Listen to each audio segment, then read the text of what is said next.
The Forum at 8 with Xolani Gwala. I've already got a couple of emails, in fact. Maybe let me just read one here from Port Elizabeth. Somebody says, Satanic practices and witchcraft are of the same evil. Both are anti-God and are serving Satan. Both use blood and body parts. Both kill by spells and murder. Both thrive in the absence of active Christian religious instruction and particularly anti-Christ. Satanists are anti-Jesus as a person.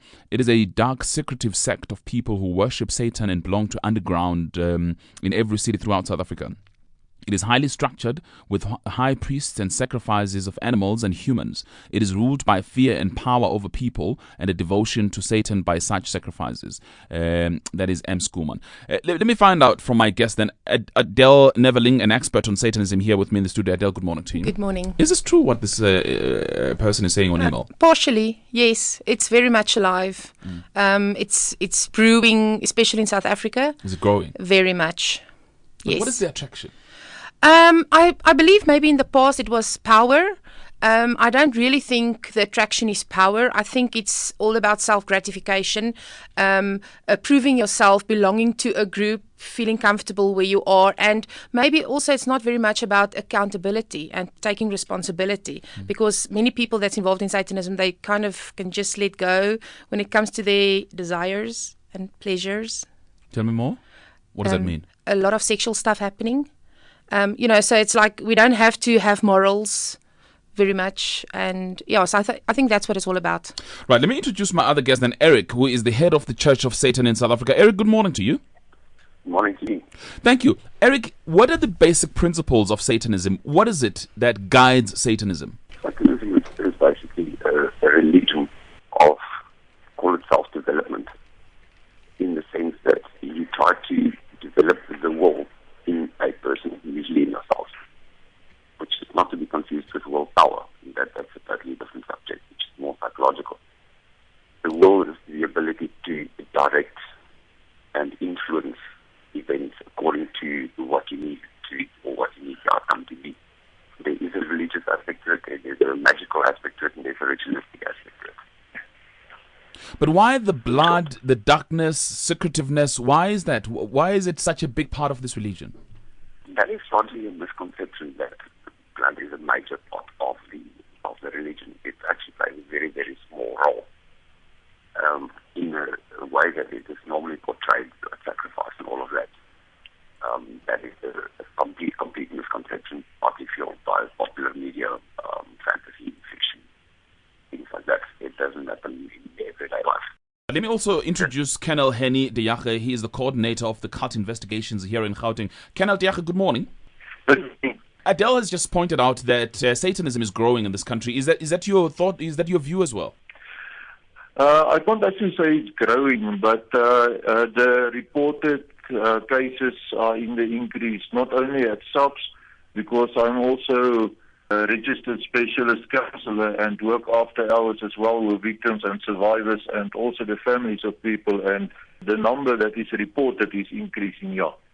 But Colonel, tell me, I know nothing about Satanism. Just tell me what you have discovered about Satanism. I know absolutely nothing. Like many people say from the pagan organizations or the satanic side itself, it is they allege that this is the dark side of Christianity. But Satanism is actually the worship of Satan as God and Master, and goes hand in hand with certain practices. Any religion has certain practices. Satanism also practice certain practices, and some of the practices can be harmful to the community and to the members. But from South side, we are not interested in what they practice or what they believe or the path they follow. But if the practice leads to a crime that is defined in criminal law, the crime is investigated and the crime and not the religion prosecuted. Adele, maybe, just, it's my first day. I walk in and you have recruited me. What will happen to me? Yeah, you're kind of surprised that you were recruited, but they will ask you to give an oath, to make an oath to Satan, so that's very important. And all covens have their own ways of initiating a person. I don't want to give you all the details about, what the Church of Satan would usually do, because not all satanic practices are linked to the Church of Satan necessarily, but there will be certain demands. So you kind of have to lay down your life and give your entire life over to Satan, and different covens will ask different things from you. Of course, the canon is talking about certain practices associated with Satanism. Just tell me about those practices. What is it that is expected of me? Yeah, there's a lot of practices that's illegal. For example, hurting animals, sacrificing animals, or torturing animals, and it's all about releasing more trauma. And the powers let me first say that, remember that Satanism is a religion and it's spiritual. And the effects that we see in South Africa is all the physical effects of the things that people do. But everything that they do are linked to spiritual aspects. So if there is a sacrifice, a blood sacrifice, for example, you can only sacrifice something with blood. So it would either be animal and to a certain extent human. So there must be blood sacrifices, and that is like one of the biggest spiritual significances in any satanic cult. And so they would definitely look at those things. Now, you spoke about, I'd be surprised if I'm recruited. How does the recruitment process happen? Well, usually they won't just walk up to you in the mall and recruit you. What we see in South Africa is like the bottom people doing things, or I would rather say stupid things, like killing an entire family and then blame Satan for it. So we can't necessarily say that someone who has committed a murder and claimed that they was involved in Satanism, that they were really involved in Satanism, but there is a satanic influence there.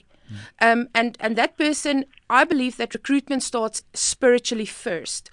People will experience certain things, and by the time someone walks up to them, and it would usually not be someone in a black cloak. You know, we have all these expectations and visions and ideas about Satanism, and it's not the way people see it. So it's not going to be someone who walks up to you that wears black. It will probably be someone that you trust. It's I kind of want to compare it with, if I may, with pedophilia, where we never expect that person to be a pedophile and to molest a child. So when someone befriend you, it will be someone that you can seemingly trust and someone that you would like to spend time with, and it just develops from there.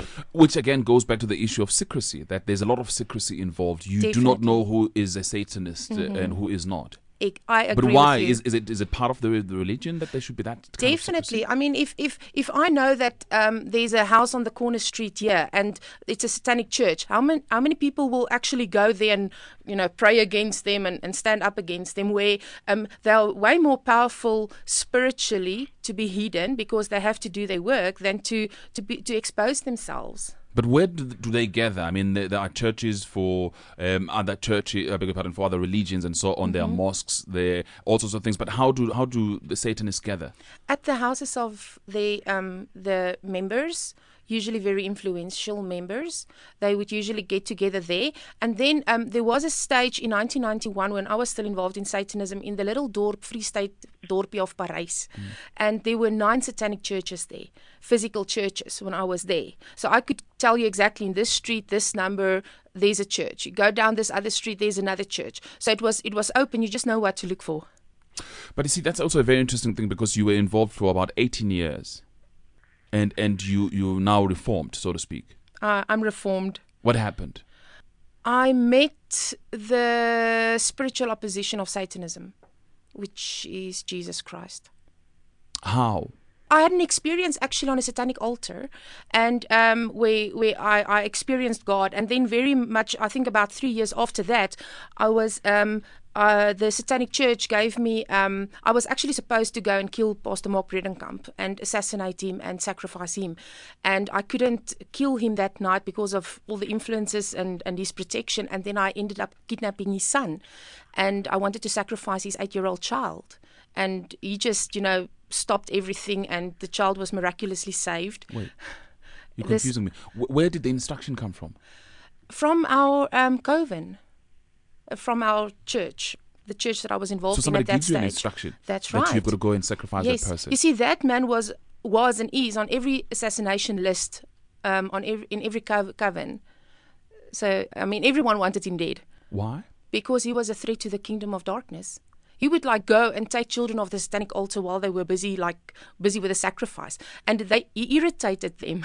So they just wanted him to be dead. And I was the one that was supposed to assassinate him. He was a priest in the same church? In a pastor in the Christian church. Oh, in the Christian church. That's right. So does that happen a lot? Very much. Where the person to be sacrificed is from outside? Yeah, definitely it can happen because they don't have a suitable sacrifice within the coven or a suitable offer in the coven. And then they have to either find someone from outside or they will have someone from the inside. How does that happen? You get girls, they are called breeders. They breed for the coven. They have babies. They're breeders. So they would the babies would be terminated either from very early in the pregnancy. It all depends on the nature of the sacrifice, or they'll wait until the baby's born. And sometimes these children will grow up within a coven. Remember, we talk about people here with a lot of power, with a lot of expertise. They have the infrastructure and they can do it. So you were supposed to sacrifice this pastor? Yes. And you couldn't? Yes. Because there was things protecting me. Remember I said that, or protecting him. Remember I said that this is a spiritual religion. Mm-hmm. It's not so much about the physical. And I would see spiritual forces, which was not on my side at that time, which was Satanism and dark and demons. Mm-hmm. I could see angels and all the other things that goes with Christianity, if I'm allowed to say that. Mm-hmm. And that's what stopped me. And the boy then, I kidnapped. Yeah, you kidnapped his boy. Yes, and he kept on while I was standing above him with a dagger, ready to put this dagger in his heart, and I just couldn't move, like for 4.5 hours, stand there above him, and he kept on repeating Ephesians 6, which is the armor of God, if you know the Bible, and I couldn't kill this boy for 4.5 hours. And then finally his dad, found us and a lot of other people, because there was like hundreds of people who found us. But have you witnessed an assassination? Definitely. And a lot of other sacrifices. Eric, so that's how it happens, hey? What I can gather from what the lady has just said, the form of occultism that she was into is more related to black magic than what it is to Satanism as such. I'm actually sitting here with a copy of the Bible open in front of me, where it says on the choice of human sacrifice. And it says here, the fact of the matter is that if the practitioner is a real practitioner, he will be able to release the force from his own body instead of taking that from a victim. The Forum at 8 with Xolani Gwala.